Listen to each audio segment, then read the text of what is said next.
ойланбайтын нәрселерге үйретеді. Мысалға, өздерінің ғалымдардың айтқан шарх бойынша, міне сахих хадис тұр ғой, бұны міндетті түрде істеуің керексің дейді.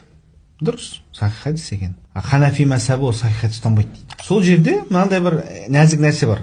Бұхариді ашып, мынау сахих хадис деп ала салу оңай. Бірақ ол хадисті не айтқысы келді деп талдау, ол қиын нәрсе. Ханафи анализ жасайды көбінесе.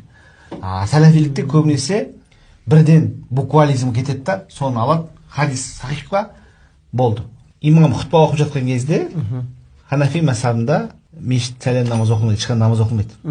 Енді кімдер айтады жаңа мазхаб ұстанбайтын кісілер. Бір күні пайғамбарымыз саллаллаху алейхи вассалам құтпада тұрған кезде бір кісі келді, соған сұрады дейді. Намаз оқыдың ба деп. Жоқ деп еді, 2 ракат тез оқып алды дейді. Дәлел ме? Дәлел.